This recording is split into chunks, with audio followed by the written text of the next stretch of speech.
రామనామం ఎన్నిసార్లు చెప్పుకున్నా ధన్యతే.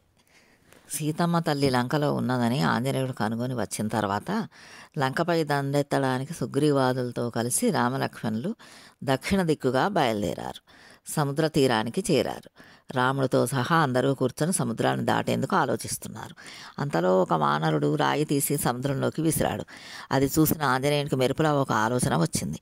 ఒక పెద్ద బండరాయినెత్తి శ్రీరామ అంటూ సముద్రంలోకి విసిరాడు ఆంజనేయ స్వామి.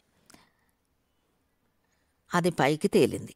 దాన్ని చూసి మిగిలిన వానరులు కూడా శ్రీరామ శ్రీరామ అంటూ పెద్ద పెద్ద రాళ్ళు విసిరారు.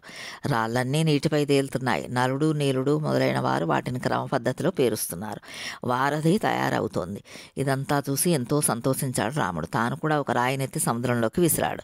చిత్రంగా అది మునిగిపోయింది. నివరపోయాడు నీలమేఘశ్యాముడు. అది చూసి ఆంజనేయుడు రాముని వద్దకు వచ్చాడు. నీవెందుకు విసిరావు రామా అని ప్రశ్నించాడు హనుమ. మీకు సహాయం చేద్దామని నా వంతు ప్రయత్నం చేశానన్నాడు రాముడు. ఆంజనేయుడు నవ్వుతూ, రామా, మేమంతా నీ నామాన్ని ఉచ్చరిస్తూ రాళ్ళను వేస్తున్నాం. నీ నామ మహిమతో అవి సాగరంలో తేలుతున్నాయి. రాముణ్ణి స్మరిస్తే ఏదీ మునగదు, అన్నీ తేలుతాయి. కానీ రాముడు విడిచిపెడితే ఏదీ తేలదు, ఖచ్చితంగా మునిగిపోతుంది. అందుకే నీవు విడిచిన రాయి మునిగిపోయింది. నిన్ను నీ నామాన్ని పట్టుకున్న వారే కదా స్వామి ఈ సంసార సాగరంలో మునిగిపోకుండా ఉంటారు. యస్మరణ మాత్రేణ జన్మ సంసార బంధనాత్ విముచ్యతే. జై శ్రీరామ్, జై శ్రీరామ్, జై శ్రీమన్నారాయణ.